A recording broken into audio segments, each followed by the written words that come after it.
Ал балалар асық атыс арқылы топқа бөліндік, е балалар? Енді өз орнымызға отырамыз.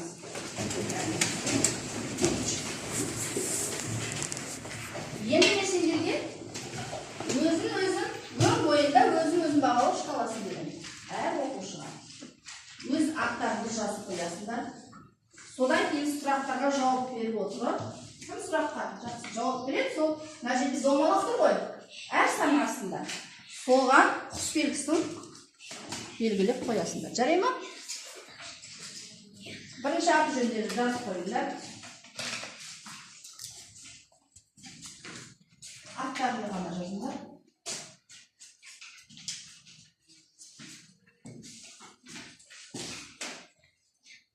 Бұл өзіміздің бағалау шкаласы, иә? Сұрақ жауап әдісі арқылы жауап береміз.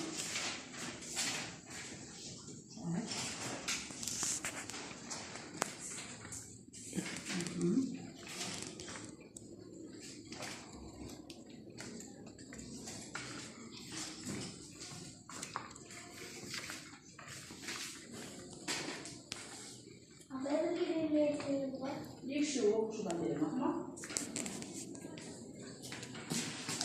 Сендер 5 оқушы екесің ғой, так, мама, анақан. Ал қол шапалақ. Тағы кімдайыз? Апай, Қасмин. ол анасына әдемі ашық түсті Раушан гүл сыйлады. Раушан сыныптағы озат оқушы. Мұның сұрағы жалқы есім және жалпы есімдерді тапты.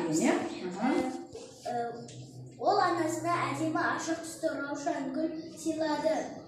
Бұнда Раушан гүл деген жалпы есім. Себебі ол кішкене әріппен басталып жазылады. Ол ненің аты? Ол гүлдің аты. Өте керемет. Раушан гүл оқушы. Кімге деген сұрақта оқушылар, мұғалімдер. Өте керемет. Ерен сұрақтарында не кітап, не пенал. Ал көпшілік түрінде айтамыз не. Балалар, е? Көп балалар ма? Көп балалар екен, е? Ал мұналар кімдер? Оқушылар екен, е? Оқушылар. Енді келесі. Мұнау не? Кітап па, кітаптар ма? Кітаптар. Бұлар аз кітап па, жоқ? Көп кітап екен, е? Ал ата және әже. Қандай сұрақ қоямыз бұларға? Кім деген сұрақ қоямыз.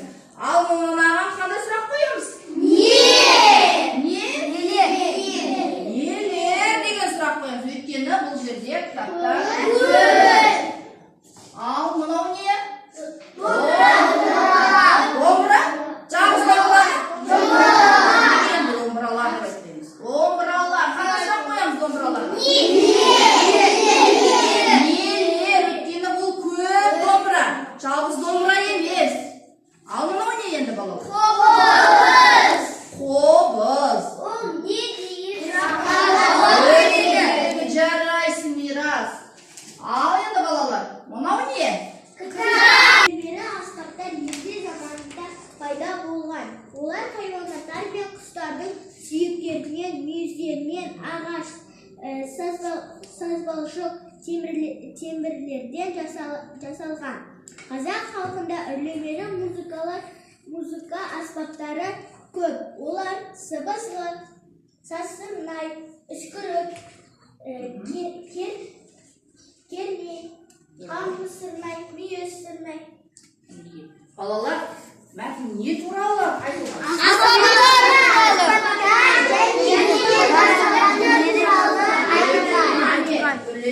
Қазақтың үрлемелі аспаптары туралы айтылған. Және де олардың сол аспаптардың неден жасалған туралы айтылған, иә? Ал енді біз осының ішіне жекеше керемет.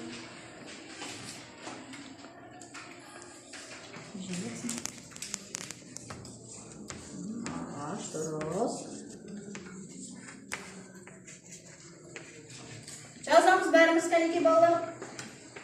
Бүгінгі күн ретін жазамыз. Тақырыпты жазамыз. 54-ші жаттығу.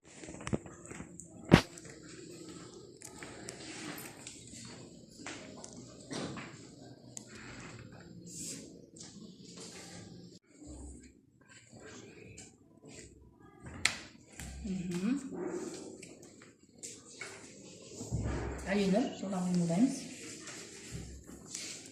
Өте керемет, жарайсыңдар. Апа жазып болдым. Болды ба? Кәнекей тексерейікші денеңізді. Балалар. Үрлемелі аспаптар ерте заманда пайда болған. Бар ма бұда? Қай сөз бұл сөйлемде? Аспаптар. Ол зат есімнің көпше түрі. Өте керемет, ары қарай. Олар хайуанаттар мен құстардың сүйектерінен, мүйіздерінен, ағаш, сазбалшық темірден жасалған. Бар ма бұл жерде? Хайуанаттар мен құстар. Бар ма жазылма хайуанаттар мен құстар? Дұрыс. Тағы? Қалай болды? Сұрақтар қойшы осыларға. Құстар дегенде қандай сұрақтар? Құстар. Нелер аспаптар? Нелер сүйектер? Нелер хайуанаттар?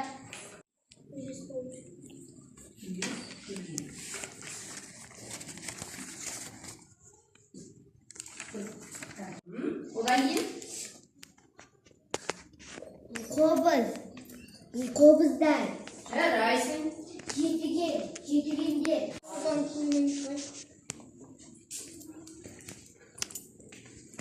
Жазамыз балалар. Балалар, бұл Вен диаграммасы. Көп тұрсыздар ма? Вен диаграммасы әдісі арқылы біз қазір осы жерге зат есімнің жекеше және көпше түрінің ерекшеліктерін жазамыз және де сұрақ. Сен көпше түрді жазамыз.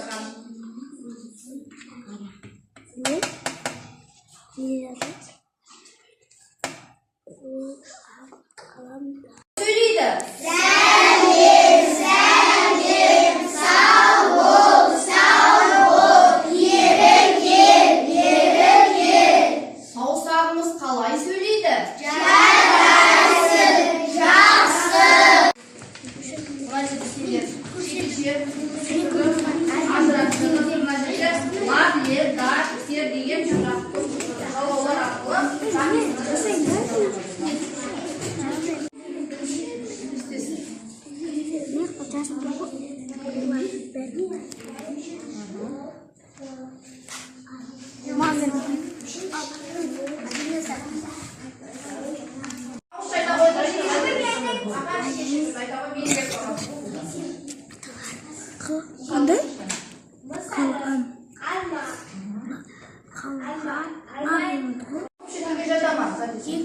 En sonunda el tane yukarıda. Almasın tane. Kalkan söylesiniz. Ağaç, dürüst tane. Adam. Rasul sen aytadın. Оқушы. Gül.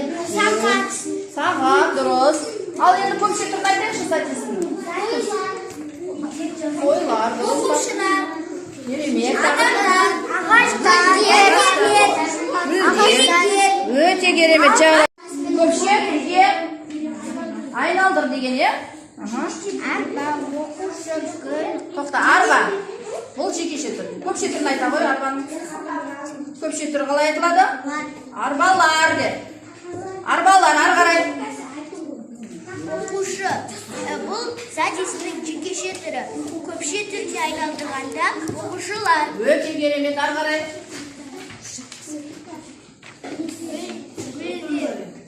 Бұл зат есімнің жекеше түрі жатады. Оның көпше түрі түріне айналдырғанда олар гүлдер деп аталады. дұрыс, өте керемет, ары қарай. Асықтар. Асық. Зат есімнің жекеше түрі. Асықтар зат есімнің көпше түрі. Өте керемет. Sen cevap veреміз. Дос бол, оқы біріншісін. Аталар, арбалар, Al sen okuyorlar. Arkadaşlar okuyorlar. Okuy ver kelesi tiyer tabi. Aralar, ağalar, analar. Argaray. Yerlikler, düşürgüçler, yesikler, kalanlar. Cinaldar, kalamdar. Ölecek yeremiz. Bugün algan ürünді unutpay есте сақтайық деп күнделікті ашып 58-ші жаттығуды үйге аламыз. Шұғыла 9 балл, ару 9 балл, 8 балл. Бекназар қанша балл сен? Сен көрсетпедің бұл балл. Қайда? Белгілеген балл. Екеу екен, е? 7 баллар асуға. Сенікі қайда? Балл. 8 балл. Ауызшада жауап беріп жатсың, жақсы. Әлия 9 балл. 7 балл. Сенде? 8 балл. Сенікі? Досбол 8 балл. Түсіну керек пе? Мүлдем түсініксіз бе? Егер де түсінікті болса жасыл түспен бояймыз. Әлі де маған көмек керек десеңде, онда сары түспен бояймыз. Мүлдем түсінбесеңде, онда қызыл түспен